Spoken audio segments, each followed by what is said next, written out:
ಕೇಂದ್ರ ಶಿಸ್ತು ಸಮಿತಿಗೆ ಇನ್ನೂ ಕೂಡ ಉತ್ತರವನ್ನು ಕೊಟ್ಟಿಲ್ಲ ಬಸನಗೌಡ ಪಾಟೀಲ್ ಯತ್ನಾಳ್. ಹೌದು, ಉತ್ತರ ಕೊಡಬೇಕು, 72 ಗಂಟೆಯ ಒಳಗಾಗಿ ಉತ್ತರವನ್ನು ಕೊಡಬೇಕು ಅಂತಲೇ ಆ ನೋಟಿಸಲ್ಲಿ ಇದ್ದದ್ದು. ಆದರೆ ಇನ್ನೂ ಕೂಡ ಬಸನಗೌಡ ಪಾಟೀಲ್ ಯತ್ನಾಳ್ ಉತ್ತರವನ್ನು ಕೊಟ್ಟಿಲ್ಲ. 72 ಗಂಟೆಯ ಒಳಗೆ ಉತ್ತರಿಸುವುದಕ್ಕೆ ತಿಳಿಸಿತ್ತು ಹೈಕಮಾಂಡ್. ಉತ್ತರಿಸದಿದ್ರೆ ಶಿಸ್ತು ಕ್ರಮದ ಎಚ್ಚರಿಕೆಯನ್ನ ಸಮಿತಿ ನೀಡಿತ್ತು. ನೆನೆ ಕಡೆ ದಿನ ಆಗಿತ್ತು. ಉತ್ತರ ಏನಾದರೂ ಕೊಟ್ಟಿದ್ದಾರೆ ಯತ್ನಾಳ್ ಅವರು ಅಂದ್ರೆ ನೋ. ಹಾಗಾಗಿ ಉತ್ತರಿಸದಿದ್ರೆ ಶಿಸ್ತು ಕ್ರಮ ಅಂತ ಸಮಿತಿ ಹೇಳಿತ್ತಲ್ಲ, ಹಾಗಾದ್ರೆ ಶಿಸ್ತು ಕ್ರಮಕ್ಕೆ ಮುಂದಾಗತ್ತಾ? ಅಥವಾ ಯತ್ನಾಳ್ ಅವ್ರಿಗೆ ನೋಟಿಸ್ ಅಂದ್ರೇನು ಹೊಸದಲ್ಲ, ನೋಟಿಸ್ ಬಂದಾಗೆಲ್ಲ ಉತ್ತರ ಕೊಟ್ಟಿದ್ದಾರೆ. ಹಾಗಾಗಿ ಆ ಸಾಲಿಗೆ ಈ ನೋಟಿಸು, ಈ ಉತ್ತರ ಏನಾದರೂ ಉಳ್ಕೊಳ್ಳುತ್ತಾ ಕಾದು ನೋಡಬೇಕು. ಬಟ್ ಇಲ್ಲಿ ಗಮನಿಸಬೇಕಾದ ಒಂದು ಅಂಶ ಅಂತ ಹೇಳಿದ್ರೆ, 72 ಗಂಟೆಯ ಒಳಗಾಗಿ ಉತ್ತರಿಸುವುದಕ್ಕೆ ಹೈಕಮಾಂಡ್ ಕಾಲಾವಕಾಶವನ್ನು ನೀಡಿತ್ತು. ಆದರೆ ಈ ಸಲ ಬಸನಗೌಡ ಪಾಟೀಲ್ ಯತ್ನಾಳ್ ಉತ್ತರವನ್ನು ಕೊಟ್ಟಿಲ್ಲ. ನೆನೆ ಕಡೆ ದಿನ. ಹಾಗಾದರೆ ಇವತ್ತು ಯತ್ನಾಳ್ ನಡೆ ಏನಾಗಿರುತ್ತೆ? ಕೇವಲ ಯತ್ನಾಳ್ ನಡೆಯಲ್ಲ, 72 ಗಂಟೆಯೊಳಗೆ ಉತ್ತರ ಕೊಡದೇ ಇರುವುದರಿಂದಾಗಿ ಶಿಸ್ತು ಕ್ರಮದ ಎಚ್ಚರಿಕೆಯನ್ನು ನೀಡಿದಂತಹ ಸಮಿತಿ ಶಿಸ್ತು ಕ್ರಮ ಏನಾದ್ರು ಜರುಗಿಸುತ್ತಾ? ಕಾದು ನೋಡಬೇಕು. ಸಮಿತಿಗೆ ಉತ್ತರ ನೀಡದೆ ಸೆಡ್ಡು ಹೊಡೆದಿದ್ದಾರೆ ಬಸನಗೌಡ ಪಾಟೀಲ್ ಯತ್ನಾಳ್. ಹಾಗಾದರೆ ಈ ಬಾರಿ ಶಾಸಕ ಯತ್ನಾಳ್ ಅವರನ್ನು ಉಚ್ಚಾಟನೆ ಮಾಡ್ತಾರಾ? ಶಿಸ್ತು ಕ್ರಮವನ್ನು ತೆಗೆದುಕೊಳ್ತಾರಾ? ಇದು ಬಹಳ ಮುಖ್ಯವಾದಂತಹ ಆಯಾಮ ಆಗಿದೆ. ರಾಜ್ಯ ಬಿಜೆಪಿ ಅಂದ ಸಂದರ್ಭದಲ್ಲಿ ಒಡೆದ ಮನೆ ಆಗಿಬಿಟ್ಟಿದೆ. ಒಬ್ಬೊಬ್ಬರದ್ದು ಒಂದೊಂದು ದಿಕ್ಕು. ಅದರಲ್ಲೂ ಬಸನಗೌಡ ಪಾಟೀಲ್ ಯತ್ನಾಳ್ ಅಂದಾಗ ಒಂಟಿ ಸಲಗದ ರೀತಿಯಲ್ಲಿ ಹೋರಾಟವನ್ನು ಮಾಡ್ತಾ ಇದ್ದೀನಿ ಅಂತ ಸ್ವತಃ ಅವರೇ ಹೇಳ್ಕೊಂಡಿದ್ರು. ಆ ನಂತರದ ದಿನಗಳಲ್ಲಿ ಅವರ ಗುಂಪು ದೊಡ್ಡದಾಯಿತು.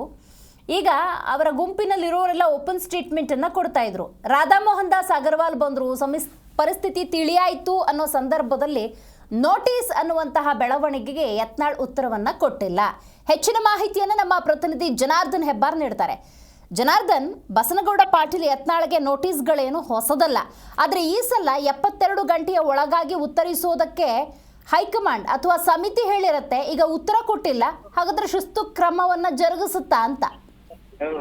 ದಿವೇಶ್ರೀ, ಈ ಒಂದು ಬೆಳವಣಿಗೆ ಎಲ್ಲರಿಗೂ ಕೂಡ ಕುತೂಹಲ ಮೂಡಿಸ್ತಾ ಇದೆ. ಯಾಕಂತಂದ್ರೆ ಬಸನಗೌಡ ಪಾಟೀಲ್ ಯತ್ನಾಳ್ ಆರಂಭದಲ್ಲಿ ನೋಟಿಸೇ ಬಂದಿಲ್ಲ ಅನ್ನೋ ಮಾತನ್ನ ಹೇಳಿದ್ರು, ಟ್ವೀಟ್ ಕೂಡ ಮಾಡಿದ್ರು.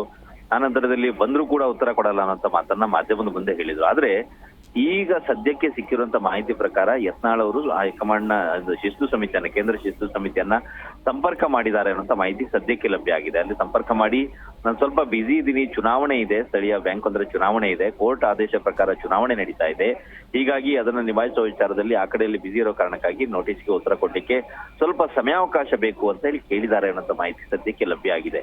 ಮಾಧ್ಯಮದ ಮುಂದೆ ಏನೇ ಹೇಳಿಕೆ ಕೊಟ್ಟರು ಸಹಿತ ಶಿಸ್ತು ಸಮಿತಿಗೆ ಅವರು ಸಂಪರ್ಕ ಮಾಡಿ ಸಮಯ ಕೇಳಿದ್ದಾರೆ ಅನ್ನೋ ಮಾಹಿತಿ. ಯಾಕಂದ್ರೆ ಮಾಧ್ಯಮದ ಮುಂದೆ ಆ ರೀತಿಯಲ್ಲಿ ಹೇಳಿಕೆ ಕೊಟ್ಟು ಆ ಕಡೆ ಶಿಸ್ತು ಸಮಿತಿಗೂ ಉತ್ತರ ಕೊಡದೇ ಇದ್ರೆ ಖಂಡಿತವಾಗಿಯೂ ಈ ಸಲ ಶಿಸ್ತು ಸಮಿತಿ ಯಾವುದೇ ಮುಲಾಜಿಲ್ಲದೆ ಕ್ರಮ ತೆಗೆದುಕೊಳ್ಳೋದು ನಿಶ್ಚಿತ ಅನ್ನೋದು ಸ್ಪಷ್ಟವಾಗಿತ್ತು. ಯಾಕಂದ್ರೆ ಕಳೆದ ಬಾರಿ ನೋಟಿಸ್ ಕೊಟ್ಟಾಗ್ಲೇ ದಿವೇಶ್ರೀ ತಕ್ಷಣ ಕ್ರಮ ತೆಗೆದುಕೊಳ್ಬೇಕು ಅಂತ ಹೇಳಿ ಹೈಕಮಾಂಡ್ ಕೂಡ ತೀರ್ಮಾನವನ್ನ ಮಾಡಿತ್ತು ಅಂತ ಹೇಳಲಾಗ್ತಾ ಇದೆ. ಆದ್ರೆ ಬಿಜೆಪಿಯಲ್ಲಿ ಇರುವಂತ ಒಂದಷ್ಟು ಹಿರಿಯ ನಾಯಕರುಗಳು ಬೇಡ, ಪಂಚಮಸಾಲಿ ಸಮುದಾಯಕ್ಕೆ ಸೇರಿದಂತವರು, ಪಕ್ಷದಲ್ಲಿದ್ದಂತೆ ಹಿರಿಯರಿದ್ದಾರೆ, ಕೇಂದ್ರ ಸಚಿವರಾಗಿಯೂ ಕೂಡ ಕೆಲಸ ಮಾಡುವಂತವರು, ಈ ಸಂದರ್ಭದಲ್ಲಿ ಉಚ್ಚಾಟನೆ ಮಾಡುವಂತ ಪ್ರಕ್ರಿಯೆ ಬೇಡ, ಒಂದಷ್ಟು ಸಮಯ ಕೊಡೋಣ ಮತ್ತೆ ತಿದ್ದುಕೊಳ್ಳಿಕ್ಕೆ ಅವಕಾಶ ಕೊಡೋಣ ಅನ್ನೋಂತ ಮಾತನ್ನ ಹಿರಿಯರು ಹೇಳಿರೋ ಕಾರಣಕ್ಕಾಗಿ ಆ ಸಲಹೆಯನ್ನ ಕೇಂದ್ರ ನಾಯಕರು ಕೂಡ ಪುರಸ್ಕರಿಸಿದ್ರು. ಆ ಹಿನ್ನೆಲೆಯಲ್ಲಿ ಅವ್ರನ್ನ ಉಚ್ಚಾಟನೆ ಮಾಡದೇನೆ ಅವರು ನೋಟಿಸ್ಗೆ ಸಮಾಧಾನ ಪಟ್ಕೊಂಡು ಸುಮ್ಮನೆ ಇದ್ರು. ಆದ್ರೆ ಯಾವಾಗ ಇದು ಮತ್ತೆ ಅವರು ಪುನರಾವರ್ತನೆ ಆಯ್ತು, ಅದನ್ನ ಮತ್ತೆ ಮತ್ತೆ ಹೇಳಲಿಕ್ಕೆ ಶುರು ಮಾಡಿದ್ರು, ಅವಾಗ ಶಿಸ್ತು ಸಮಿತಿ ಮತ್ತೆ ನೋಟಿಸ್ ಅನ್ನ ಕೊಡ್ತು. ಆ ಹಿನ್ನೆಲೆಯಲ್ಲಿ ಈಗ ಸಮಿತಿಗೆ ಉತ್ತರ ಕೊಡ್ಲಿಕ್ಕೂ ಕೂಡ ಸಮಯಾವಕಾಶ 72 ಗಂಟೆ ಕೊಟ್ಟಿದ್ದು ಮುಗಿದಿದೆ. ಈಗ ಸದ್ಯಕ್ಕೆ ಸಮಯ ಕೇಳಿರುವಂತ ಹಿನ್ನೆಲೆಯಲ್ಲಿ ಬಹುಶಃ ಇದು ಇನ್ನೊಂದು ವಾರ ಹೆಚ್ಚು ಕಡಿಮೆ ಹೇಳ್ಕೊಂಡು ಹೋಗುವಂತ ಸಾಧ್ಯತೆ ಇದೆ. ಅಷ್ಟರ ಒಳಗಡೆಗಾಗಿ ಈ ಕಡೆಯಲ್ಲಿ ರಾಜ್ಯಾಧ್ಯಕ್ಷರ ಆಯ್ಕೆ ಪ್ರಕ್ರಿಯೆ ಕೂಡ ಮುಗಿಯುವಂತ ಸಾಧ್ಯತೆ ಇದೆ. ಹಾಗಾಗಿ ಎರಡೂ ಕೂಡ ಒಮ್ಮೆಲೇನೆ ಎದುರಾಗುವಂತ ಲಕ್ಷಣ ಇದೆ. ಒಂದ್ ವೇಳೆ ವಿಜೇಂದ್ರ ಅವ್ರನ್ನ ಕಂಟಿನ್ಯೂ ಮಾಡಿದ್ರೆ ಯತ್ನಾಳ್ ಟೀಮ್ ಏನ್ ಮಾಡತ್ತೆ, ಏನಾಗ್ಬೋದು ಅನ್ನೋ ಕುತೂಹಲ ಒಂದ್ ಕಡೆ ಅಲ್ಲಾದ್ರೆ, ಅಷ್ಟೊತ್ತಿಗೆ ಉತ್ತರವನ್ನ ಕೊಡದೇ ಇದ್ರು ಸಹಿತ ಯತ್ನಾಳ್ ಮೇಲೆ ಕ್ರಮ ತೆಗೆದುಕೊಳ್ಳಿಕ್ಕೆ ಶಿಸ್ತು ಸಮಿತಿ ತೀರ್ಮಾನವನ್ನ ಮಾಡುವಂತ ಸಾಧ್ಯತೆ ಇದೆ. ದಿವ್ಯಶ್ರೀ, ಜನಾರ್ದನ್, ಈಗ ಶಿಸ್ತು ಸಮಿತಿಗೆ ಉತ್ತರ ಕೊಡೋದಾದ್ರೂ ಕೂಡ ಏನು ಅಂತ ಉತ್ತರ ಕೊಡ್ತಾರೆ ಅಂದ್ರೆ ಓಪನ್ ಸ್ಟೇಟ್ಮೆಂಟ್ಗಳನ್ನೇ ಯಡಿಯೂರಪ್ಪ ಮತ್ತು ವಿಜೇಂದ್ರ ಕುರಿತಂತೆ ಕೊಟ್ಟಿದ್ದಾರೆ. ಅವರ ಅಸಮಾಧಾನವನ್ನ ಹೊರಹಾಕಿದ್ದಾರೆ. ಅಲ್ಲಿಂದ ಬರುವಂಥ ಪ್ರಶ್ನೆಗಳಾದ್ರೇನು, ಇವ್ರು ಕೊಡುವಂಥ ಸಮಜಾಯಿಷಿಗಳಾದ್ರೂ ಏನು ಅಂತ. ಯಾಕಂದರೆ ಹೈಕಮಾಂಡೇ ವಿಜೇಂದ್ರನನ್ನ ರಾಜ್ಯಾಧ್ಯಕ್ಷ ಅಂತ ಆಯ್ಕೆ ಮಾಡಿ ಅಲ್ಲಿ ಕೂರಿಸಿದ ಸಂದರ್ಭದಲ್ಲಿ ವಿಜೇಂದ್ರ ಬಗ್ಗೆ ಮಾತಾಡಿದ್ರೆ ಅದು ಹೈಕಮಾಂಡ್ ನಿರ್ಧಾರವನ್ನು ಪ್ರಶ್ನೆ ಮಾಡಿದ ಹಾಗೆ.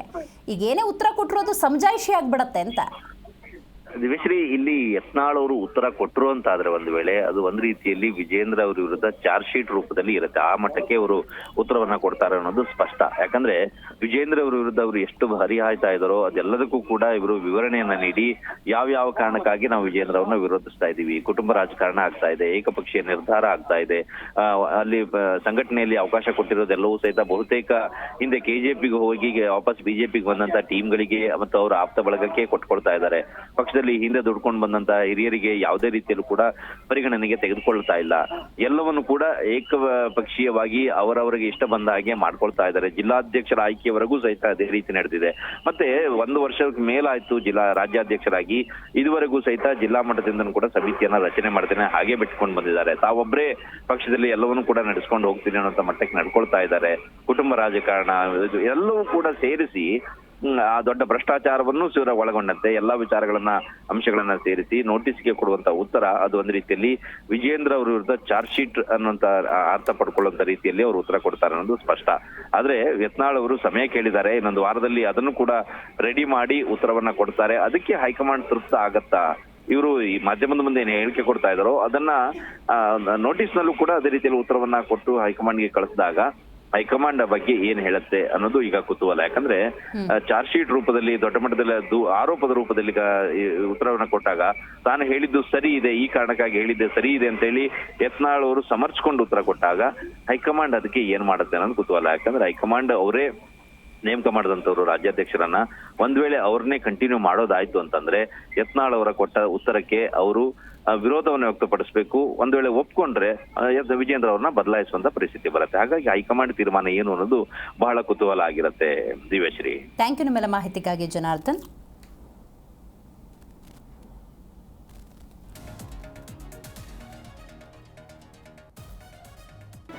ಜಿ ಕನ್ನಡ ನ್ಯೂಸ್ ಈಗ ನಿಮ್ಮ ಮನೆಯಲ್ಲೇ ನೋಡಿ, ಎಲ್ಲ ಕೇಬಲ್ಗಳಲ್ಲಿ ಈಗ ಲಭ್ಯ. ನಿಮ್ಮ ನೆಚ್ಚಿನ ಜಿ ಕನ್ನಡ ನ್ಯೂಸ್ ಈಗ ಸನ್ ಡೈರೆಕ್ಟ್ ನಲ್ಲಿ number 292, Tata play number 1664, Jio TV number 1334, NXT digital number 30, in cable number 30, city networks 51, U digital number 162, GTPL number 17, Rockline telecommunications number 42, Shri Basaveshwara cable number 168, rural cable network 60, Vinayaka digital 57, Abhishek cable 821, city channel 53, Siddeshwara cable network 57, V4 digital Infotech 628, Surya digital networks 53, Gajanan digital number 836, Malnad Infotech private limited number 56, Metrocast number 830, Victory digital number 167ರಲ್ಲಿ ನೋಡಿ ಆನಂದಿಸಿ.